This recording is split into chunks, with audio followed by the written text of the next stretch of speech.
UFC 218 is coming to us very shortly, so I've obviously put on some more terrible bets, which is it's really good card actually. I'm really going to enjoy this one. Particularly, obviously Francis Ngannou against Alistair Overeem, and that's probably one of the ones that's going to let me down because I am backing Overeem in that one just simply because I don't feel like Francis Ngannou has necessarily faced any competition that's quite on par with Alistair Overeem. Obviously, if Ngannou smashes through him and knocks him out in the first round, fair play. He is legitimately the next kind of big thing. I mean, he could be anyway, but I do think that a lot of people are kind of looking past Overeem. That's why the odds are kind of so good on him. And probably good reason. His chin isn't what it used to be. If he does get caught, he is going to go to sleep. But he is, make no mistake, the most skillful striker that Ngannou has faced up until this point in his career. So it's gonna be a test, and if Overeem starts landing those leg kicks, starts taking out some of his weapons, and he could also put him away. It's heavyweights, anything can happen. So my main bet on this one is I've got four bets on just a four-way accumulator, which is awful because one of them will always let you down, and especially with the way that I bet. Good lord. Eddie Alvarez, I'm picking Eddie Alvarez to beat Justin Gaethje simply because Gaethje, he's really, really good, don't get me wrong. He's an exciting fighter. I like to watch him because he goes out there and he takes risks. And Alvarez is much the same way. This has got Fight of the Night written all over it, really, because they're both two heavy-hitting guys that are going to be very willing to go after each other. Both of them have got very good wrestling credentials as well, actually, so either one of them could probably choose to take it to the floor if they so wished. I would say that Eddie Alvarez is the more likely person to want to take it to the ground. I think he's a little bit more cerebral in his approach. I think we're going to see that tonight. I think that Gaethje's going to be they're both going to be reckless, but I think Gaethje's going to be slightly more reckless. That could go to his advantage, but it can also leave him open to power shots. And Eddie Alvarez has shown in the past he has got the power to put anybody to sleep. So in that one, I'm going with Alvarez just because the odds are kind of massively against Alvarez, so that's where the money is. But I do feel like that one's a bit of a coin toss. So in a 50-50, obviously, put the money on the one with the better odds. That's how I see it. So Alvarez is in there, and I'm taking Henry Cejudo to beat Sergio Pettis. Don't get me wrong, Sergio Pettis is really good, and he's looked good in the last few fights, but just not as good as Henry Cejudo. That's all I've got to base that on. Cejudo looked so good against Reyes.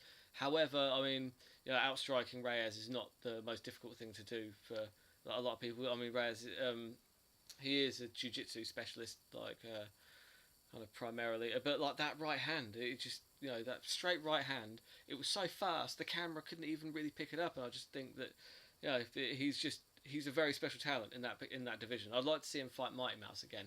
Actually, I think it would be quite different next. If they'd fight a second time around, not that he beat him, but I do think he's progressed an awful lot as a fighter since he fought Mighty Mouse. Then of course you've got the co-main event. Obviously I've already mentioned that, Francis Ngannou and Alistair Overeem.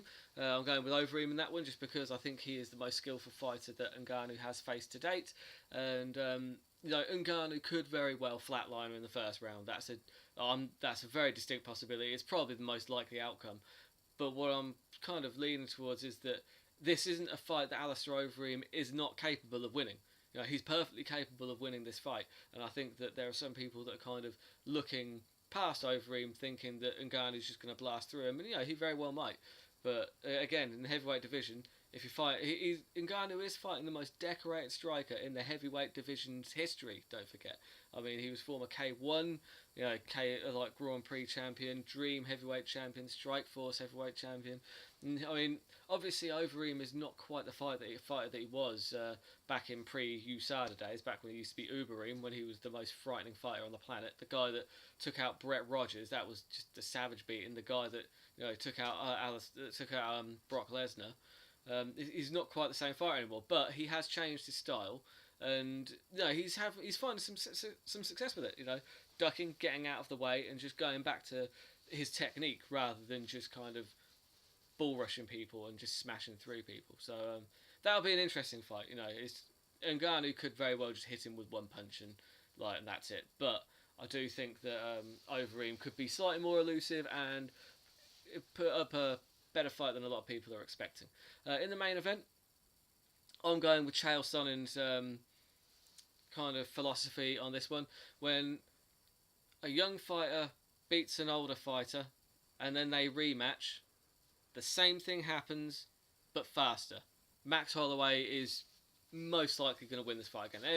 I mean, don't get me wrong, Aldo did have him in trouble a couple of times in their first meeting, so he could put him away. I just don't see it happening. I think that Holloway is going to be very much the same. He's going to kind of take his time, pick his shots, and he's probably going to finish him in much the same fashion, I would have thought. Unless Aldo suddenly remembers how to throw his leg kicks that used to be such a savage weapon for him back when he was kind of the featherweight kingpin. But he just hasn't seemed to do that as of late. I mean, against Edgar, they could argue that he was trying to avoid the takedown, but it's been a while since we've seen him throw those leg kicks that kind of doubled the size of Uriah Faber's leg, like in WEC days, and it's just such a valuable weapon. I'm not quite sure. I'm a bit baffled as to why he appears to have abandoned it. I mean, obviously he knows more about, he's forgotten more about fighting than I'll ever know, so maybe there's a good reason for it. But yeah, I do think that kind of same philosophy of the young fighter will win again, just faster. I think that's exactly what happened this time. I think Holloway will put him away again, but it'll just be slightly quicker this time around. So yeah, so I'm going with Alvarez, Alistair Overeem, going with Henry Cejudo, and obviously Max Holloway in the main event. It's about 11-1. It's an awful bet. Don't touch it. I've lost so much money on fucking stupid bets. Michael Bisping has cost me more money than any fighter on the planet in just in 1 month. Fucking still love the guy though. He's an absolute beast. What a fucking guy. I'll go. We'll miss him when he's retired. But yeah, enough of that. I'm gonna enjoy the hell out of his fights tomorrow because I need to go to bed. But yeah, it should be a really good card. And yeah, I look forward to seeing how wrong I am on many of these predictions.